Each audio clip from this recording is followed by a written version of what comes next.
souvent en fait la GoPro que j'ai mise.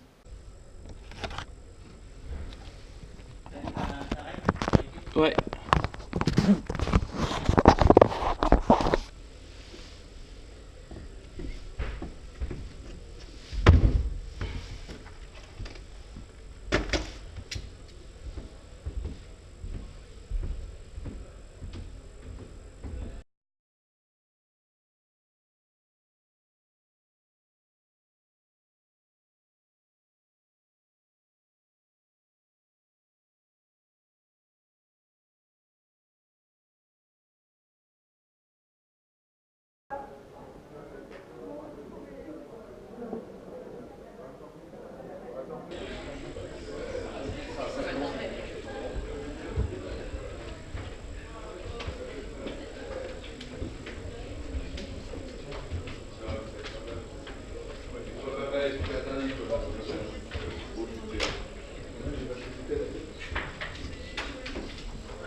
Bonjour à tous, vous faites un peu de silence.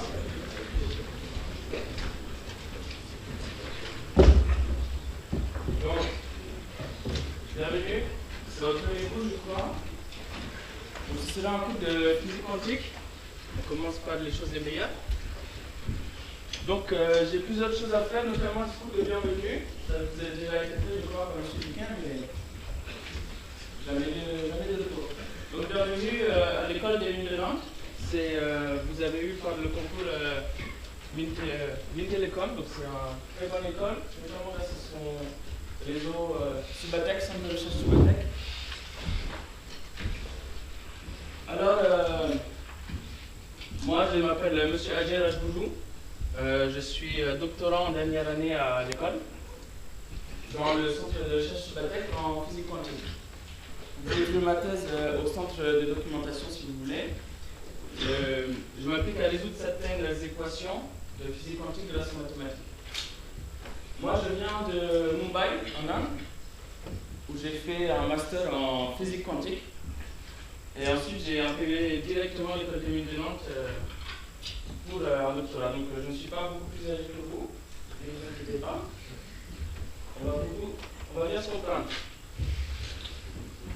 Alors,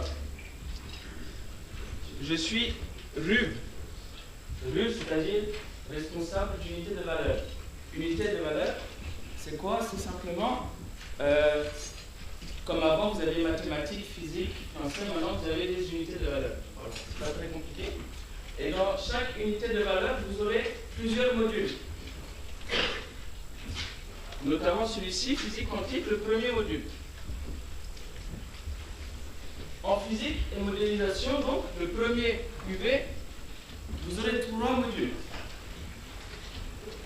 Le premier physique quantique qui vous sera présenté généralement par moi et M. Subrena.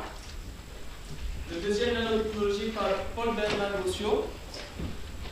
Et le troisième, méthode des assemblages réduits par moi-même encore une fois. Donc 28 heures de cours magistraux, 16 heures de travaux pratiques qui commencent dès la semaine prochaine pour la deuxième demi-promo.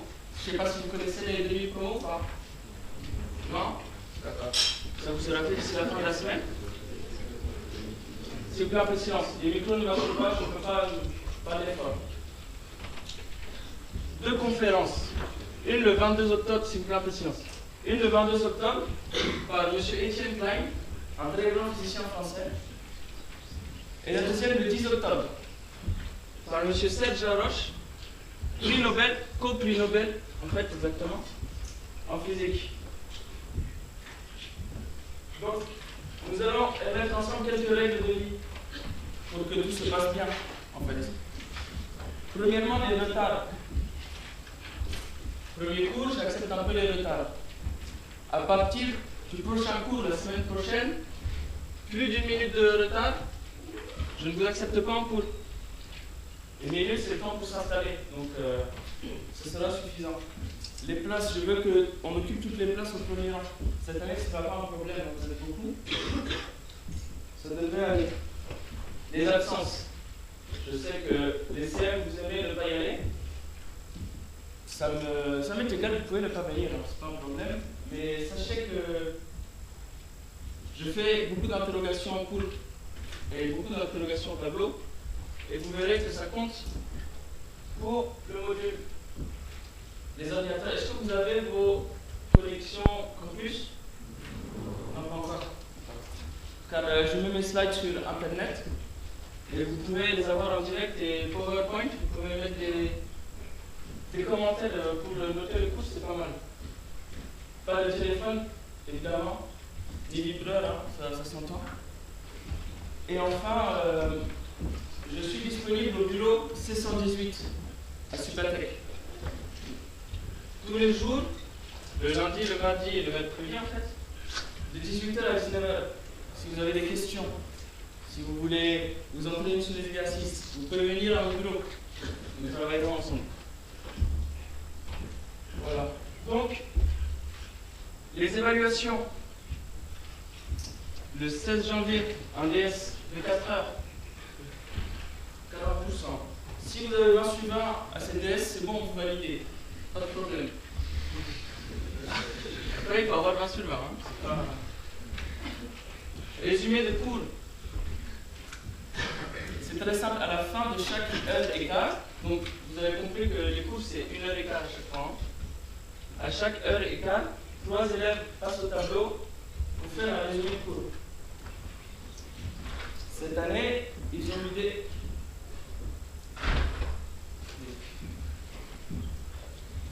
Cette année, ils ont eu l'idée de faire le cours à moitié en anglais, à moitié en français. Pourquoi? C'est pour que vous ayez des acquis techniques en anglais, du vocabulaire pour insertion en entreprise.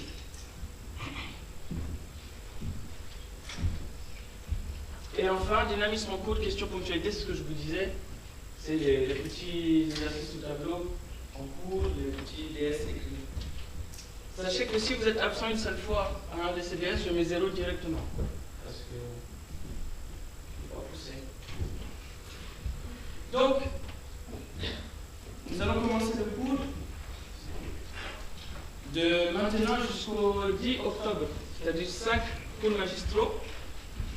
Nous allons voir ces 3 volets-là, donc les bases de la physique quantique, ça c'est des mathématiques, c'est un peu théorie des groupes que vous avez fait, je crois. En prep school, vous avez fait beaucoup de mathématiques, donc ça devrait aller. Et principe d'incertitude d'Heisenberg, vous connaissez aussi, je pense, c'est assez connu. Un peu de généralité de la physique quantique. La physique quantique, ça démarre autour des années 1900, avec Max Planck. Il se rend compte que l'échange d'énergie entre la lumière et les solides ne se fait pas en continu. Et du coup, il émet la théorie que, en fait, la lumière, c'est des groupes, un groupement d'énergie, en fait. Des ondes, des vagues d'énergie. C'est le début de la théorie quantique. 5 ans plus tard, M. Albert Einstein émet la théorie que la lumière, peut-être, c'est particulaire. C'est ce qu'on appellera plus tard les photons. Et comme ça, pendant 20 ans, la théorie s'est développée, les gens ont travaillé, les physiciens ont travaillé. Et en 1925, 3 grands physiciens, M. Heisenberg, M. Dirac et M. Schrödinger, ont établi une théorie très précise. Équivalence, cependant, en accord avec les postulats qu'ils ont mis, mais équivalente. Alors, à partir de là, les physiciens se sont regroupés. 1927, conférence de Solvay. Tous les grands physiciens de ce monde. Les jeunes, Schrödinger, Dirac, et les vieux. Albert Einstein, Max Planck. Se sont réunis parce que cette théorie quantique, eh bien, c'est un peu la révolution en fait, de la physique à cette époque-là. Et donc ils se sont amusés à faire des expériences de pensée, donc à émettre, à imaginer des expériences qui pourraient leur permettre, en fait, de connaître certaines caractéristiques de la mécanique quantique. Certaines choses de la mécanique quantique que l'on ne comprend pas encore. Notamment, vous connaissez le chat de Schrödinger, qui est mort et vivant à la fois. Très vite, ils se sont... Excusez-moi. Le wifi, c'est embêtant. Donc les Fan Jung, vous l'avez fait les Fan Jung en prep school avec la lumière. Nous allons étudier la même chose avec les électrons. Un peu d'histoire sur les Fan Jung. Début des années 1900, début du 19e siècle, pardon. Fan Jung avec les photons. Et 1920, Fan Jung avec des électrons. 1950 avec des neutrons. 1980 des atomes. Et enfin 1990 des molécules. Donc on est arrivé à quand même des objets qui pour nous sont quand même classiquement, ce sont des objets réels, donc on peut les envoyer tout droit. Cependant, ils réagissent quand même à la mécanique quantique. Donc nous envoyons un électron à travers une fente. Qu'est-ce qui se passe? Mécanique classique, l'électron va directement sur l'écran derrière. Nous envoyons ensuite des électrons à travers deux fentes, phénomène d'interférence. Rien de nouveau jusque-là. Donc on peut quand même se poser la question, qu'est-ce qui se passe? Les électrons, ils ont une masse. Et ils ont un potentiel électrique. Peut-être qu'ils se choquent. Peut-être que les deux, chargés potentiellement avec le même potentiel, s'écartent avec le phénomène électrique. Peut-être qu'ils rebondissent les uns sur les autres. Expérience, on va envoyer pendant une heure les électrons à travers, un par un, un par un. Et on obtient encore des phénomènes d'interférence. Alors là, la mécanique classique est sans mots. Qu'est-ce qui se passe? On ne peut pas le dire. Si un électron passe à travers une fente et qu'il fait ceci, comment sait-il que l'autre fente est ouverte ou fermée pour réagir d'une manière ou d'une autre? Et par quelle fente passe l'électron? On ne sait pas. Donc on veut savoir. On essaie de mesurer. On essaie de voir comment passe l'électron. Peut-être qu'il passe à droite, peut-être à gauche, on verra bien. Et il passe. En fait, ni à droite ni à gauche, il n'y a plus d'interférence. Quelqu'un peut m'expliquer pourquoi? C'est là que M. Bohr intervient. Complémentarité de Bohr. Ondes et particules sont les deux faces exclusives. C'est une note importante, soulignez-le. Exclusives d'une même physique. Qu'est-ce que cela veut dire? Exclusive. Cela veut dire que ça ne peut pas être les deux en même temps. Qu'un quanta, donc notre électron, nous l'envoyons, il ne peut pas être à la fois ondulatoire et à la fois corpusculaire. Juste simple. Il y a deux faces d'une physique, c'est-à-dire, dans le cas qu'on a vu, l'électron se choque contre un écran, aspect corpusculaire. Il y a quelque chose, il y a un aspect physique. Notre œil perçoit le choc, système de mesure. Aspect ondulatoire, évidemment, vous avez vu qu'il y avait des phénomènes d'interférence qui ressemblaient à un cosinus. D'accord? On a des pics en haut et des pics en bas. Et c'est là que la mécanique classique ne peut plus vraiment nous aider. Comment expliquer ceci? En physique quantique, quand vous prenez un quanta, vous le jetez dans une boîte et vous fermez la boîte tout de suite. Il ne faut pas l'observer. Vous fermez tout de suite la boîte. Eh bien, il se passe l'effet suivant. Ce n'est pas comme en mécanique classique. Il ne va pas rebondir et avoir une trajectoire unique. En mécanique classique, vous voyez, avec les données initiales, vous pouvez connaître tout le futur suivant de votre particule. Avec une bille, vous la lancez, vous savez exactement où elle va aller. En mécanique classique, en mécanique quantique, pardon, vous ne savez pas. Elle est partout à la fois. Principe de superposition. Si je lance mon quanta contre un mur, il va rebondir partout à la fois. Et lorsque j'ouvrirai ma boîte, je passerai en mécanique classique. Ça redeviendra un corpuscule. J'ouvre ma boîte, mais où est le quanta? Puisqu'il était partout, je vous ai dit. Eh bien, simplement, c'est une probabilité de le retrouver. On peut le retrouver partout, avec une certaine probabilité. Vous ferez avec les probabilités que Mme Safranov a vues. Et cette probabilité de la retrouver dans une région de l'espace avec le temps, ce n'est autre que le carré de la norme, de sa fonction d'onde. La fonction d'onde décrit une particule quantique.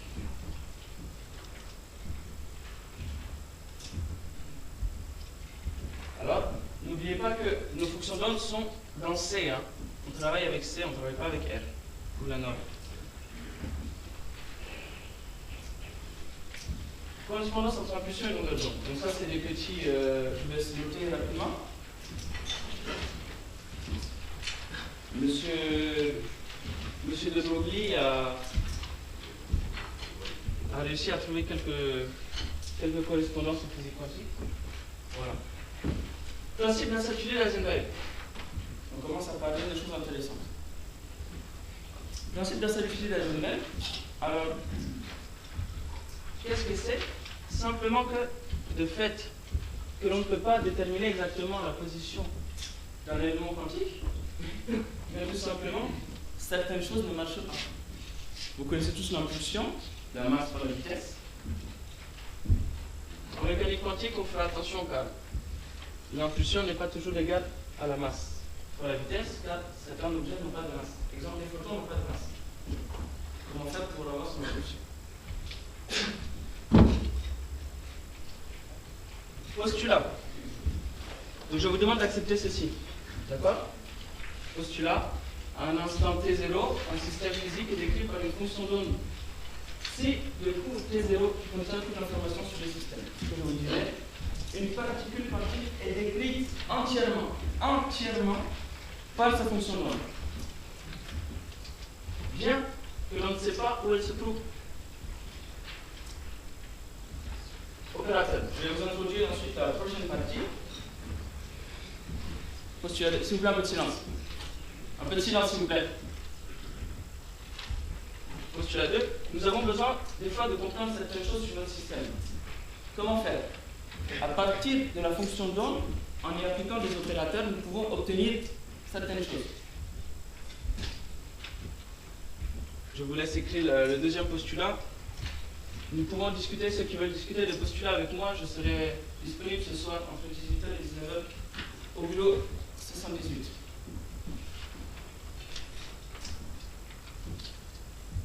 Donc, j'espère que cette première partie s'est bien passée car j'ai une petite surprise pour vous. Un petit test pour démarrer. J'espère que vous êtes contents.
Squelette de test.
plaît, s'il vous plaît.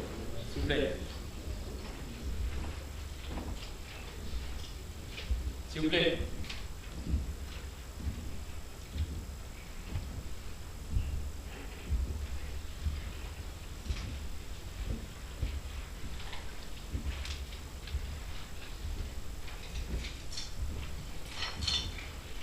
Allez, on termine, on fait passer les feuilles, s'il vous plaît.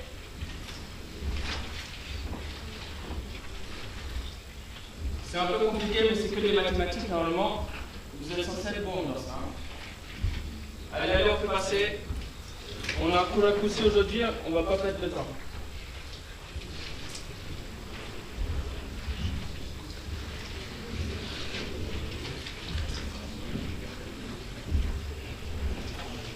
Allez, s'il vous plaît.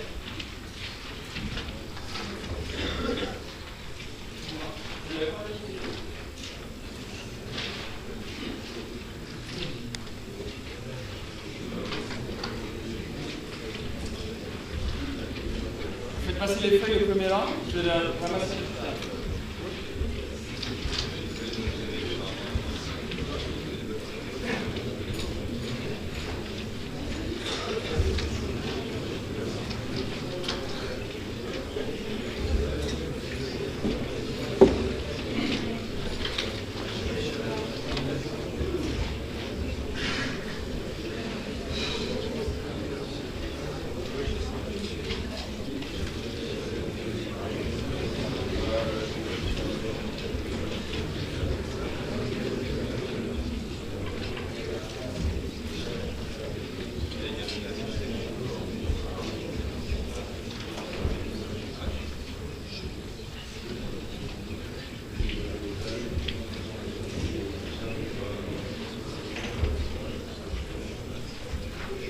Bon,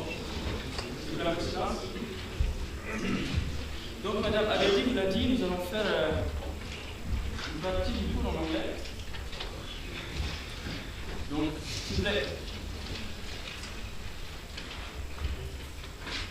Excusez-moi monsieur, est-ce que vous rigolez, c'est drôle.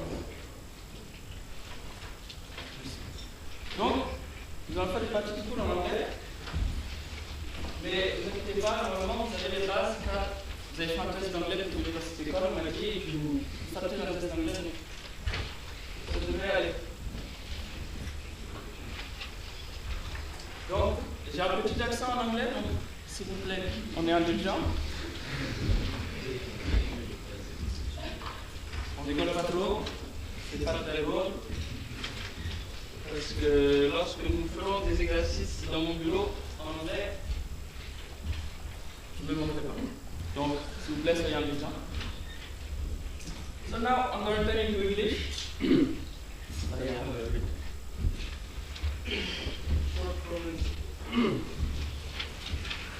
I told you about operators. What we want is when we apply our operator on a wave function, we want it to be special, we want it to be easy. We want it to be easy to solve. You all know the Schrödinger equation. You had a little preview on your test. And our Schrödinger equation, it has a right-hand side, the right-hand side of the equation looks much like this one. And what we want is when we apply an operator on our wave function, we want to modify it sometimes. Because we can do some things on it, so it has a good, so it looks well. So we want, usually we use polynomials, and we use to make rotations, we have a system. And sometimes when you rotate the system, you have error use. So what we need is a representation of our rotating operations. The representation is the description of a group in terms of linear transformations of vector space. It's very complicated, okay? But what it means is very simple.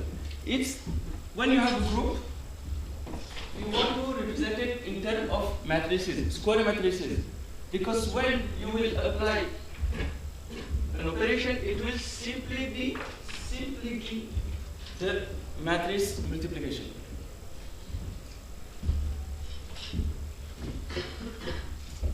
We will work with rotation groups, n-dimensional rotation groups. It's simply the real orthogonal matrices. You all know what are orthogonal matrices? It's the matrices when you take each row is let's say when you apply what's the problem? Is matrix orthogonal. Yes, okay. So we will work with two subgroups. The first subgroup is the pure rotation group. So when you take a system, a left-hand side system, a right-hand side system, and you apply a pure rotation. It's another system, but still right-hand side. When you apply rotation reflection on the right-hand side system, it becomes left-hand side system. Reflection. Very simple. And so we will work with only pure rotation groups because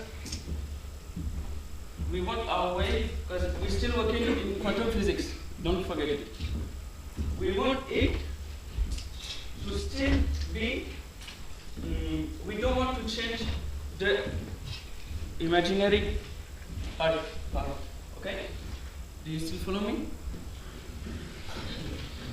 Okay.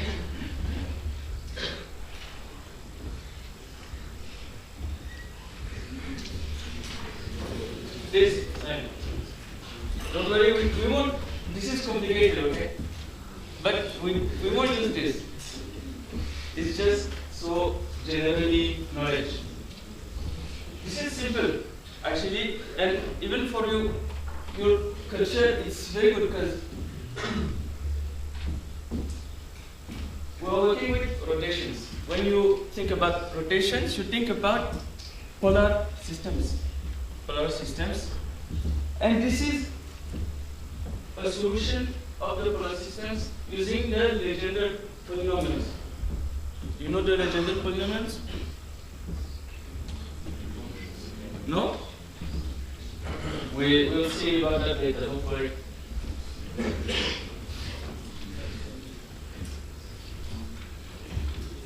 When we work with an n-dimensional system, what do we have? How many free parameters do we have? Because we want to work with free parameters. We want to describe our group, and we need to know how many parameters we have to use. So when you think about it, in the first row, you have n-1 free parameters. In the second row, you have n-2 free parameters. And so on until the last row. When you add all these free parameters, you have n times n-1 divided by 2. You understand this? This is simply the sum from 1 to n. That means that in a two-dimensional system, we have only one free parameters. N equal to n-1 divided by 2 equal to 1. That means that a rotation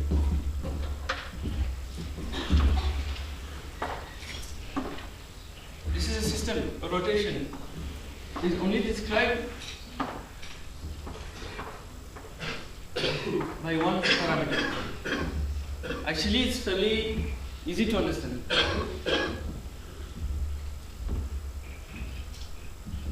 After that, we want to work with three-dimensional systems. We need two parameters. That's why we have theta and psi.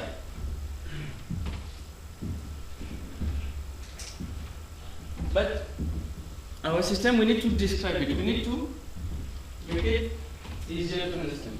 And let's say that you have this. You want to represent it in terms of matrices, okay? So you have to understand how it works. So you look. When you look at this, what do you see? You see that in terms of size, it's very easy. That means a rotation around this z-axis is just, so this is a rotation, okay? A rotation around the z-axis of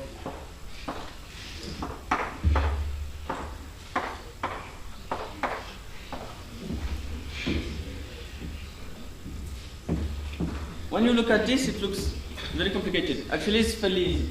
Because, look, this is just a multiplication. When you make a rotation, this psi becomes psi plus alpha. Psi plus alpha. So this is equal simply to this.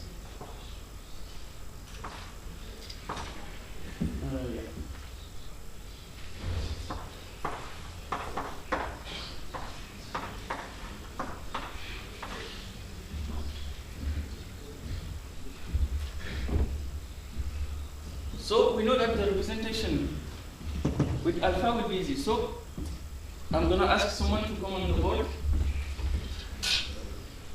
Yep. So this is okay. Sorry, I have been. So we want to understand all the rotations. So I need to write this on the notes.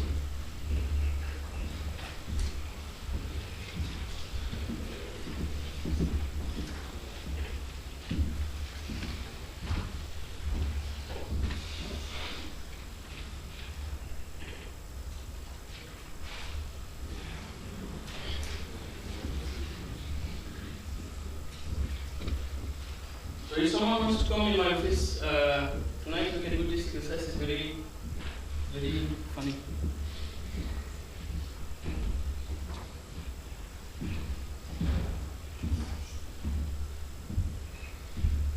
So I won't do this because we don't have much time today.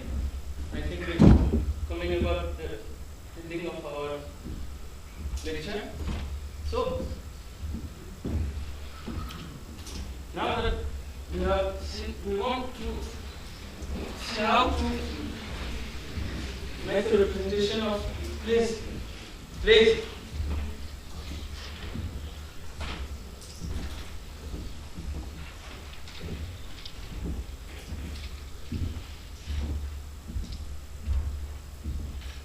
We want to understand how to represent our matrices. That's what we said, notation about the z-axis. So I'm going to ask someone to come on the board. I don't have the list on me. So just simply come on the board. Yeah.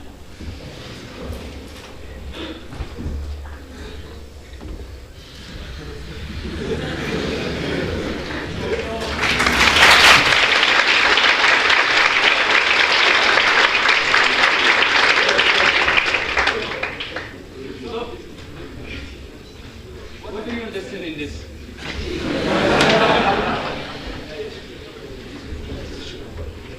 So, you know what this analysis is? Yes. So can you represent it?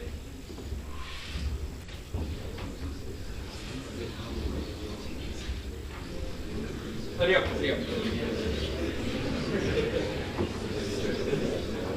Please, let him yeah. With one? With only one. Exactly. Please.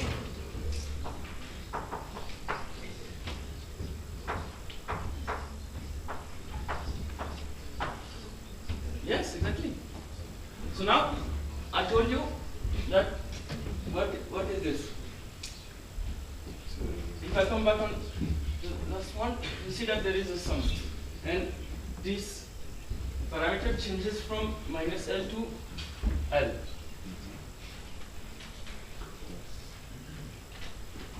So here, you just have to make a product between these two elements.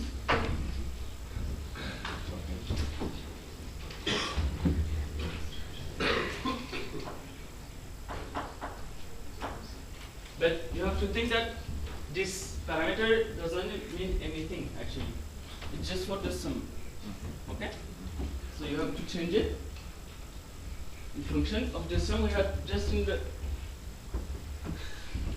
this one. See, please. So one changes from M from minus L to L. This is a 2L plus 1 square matrix. So you have to change your M between minus L plus L.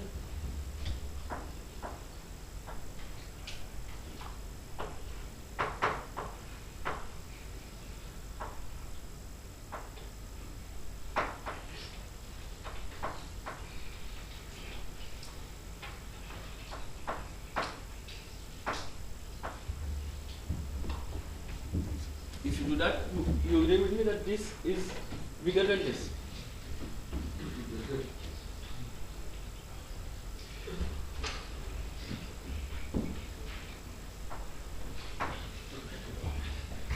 Monsieur Lejeune, ça commence bien? Allez, on va s'asseoir là-bas, il n'y a plus de place. Sur les escaliers là-bas. Yeah, exactly. That's exactly this. So, thank you. What is your name? Quentin.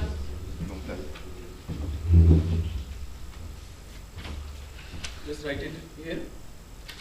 So it's very easy to gain good points. So we have our matrix. So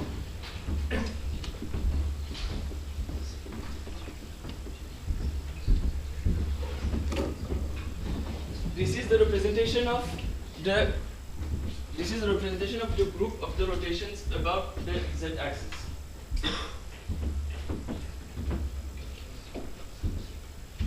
So we have this representation, but we need to understand all the representations.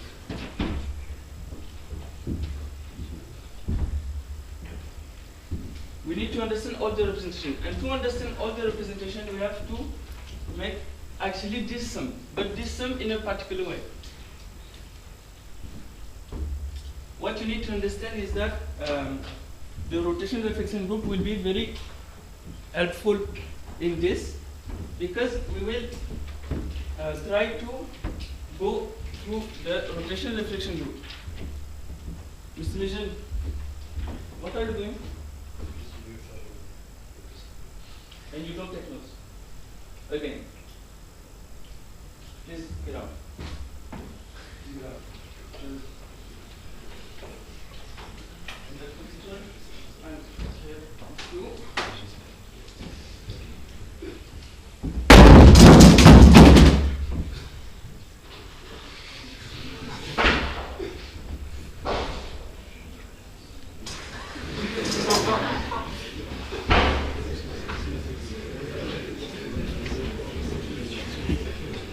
Okay, please silent.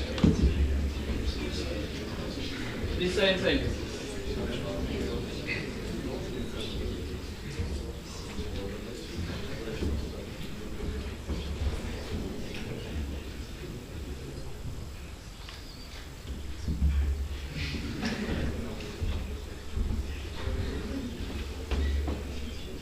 Okay, we will continue. So we have two parameters, and the theta parameter is kind of hard to guess, simply because if you see the Legendre polynomial, there is a derivation into the Legendre polynomial, and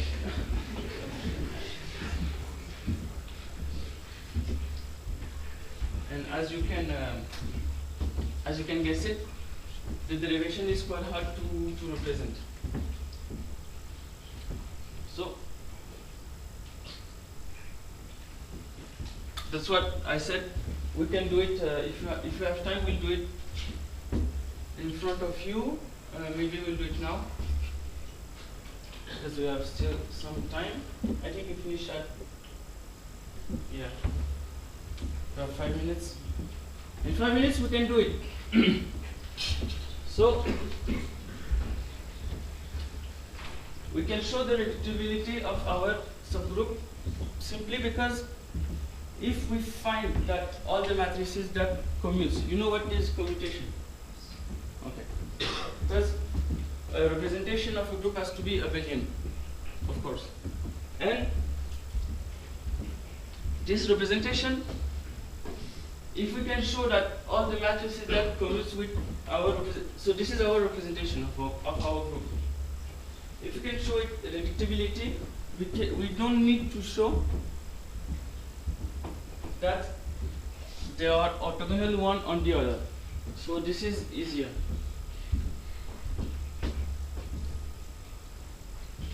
Guess it just if even around this z-axis we can guess it. If you find a matrix that commutes with all of these parameters, that means that if I change alpha, then our matrix still commutes with it.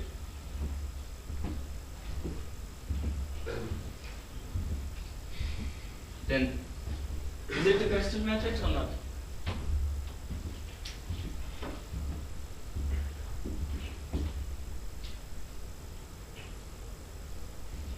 Yes, no?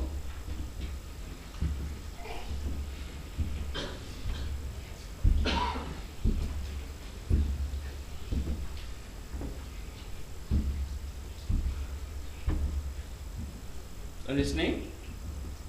Take guesses? Take a guess? Take a guess? Sorry? Not if the alpha can change. This is a diagonal matrix.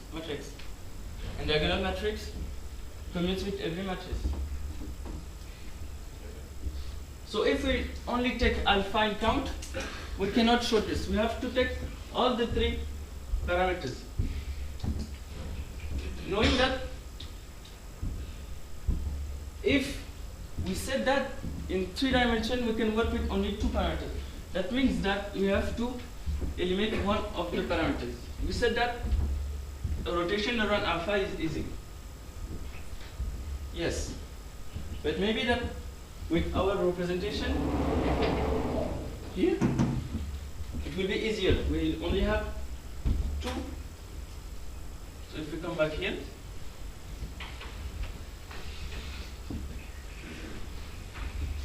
so you agree with me that the Legendre polynomials, if we take the 0 of theta, you agree that this is equal to this.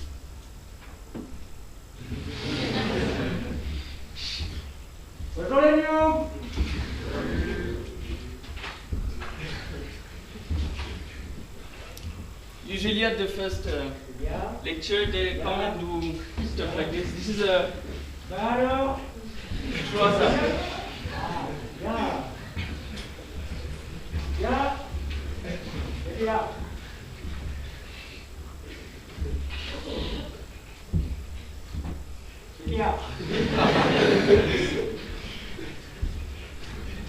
Beaucoup là-dessus, hein? Pas bien. We need to go on. We only have 3 minutes left.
Donc l'hymne, c'est de l'improvisation théâtrale. Je vous conseille de tous venir, c'est marrant. Et j'espère que vous aurez bien suivi ce cours. C'est pas un vrai tour. Et bravo à Quentin de Taille.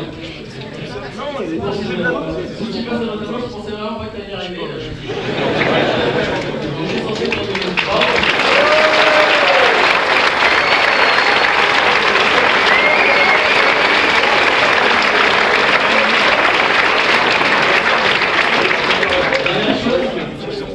Très grand bravo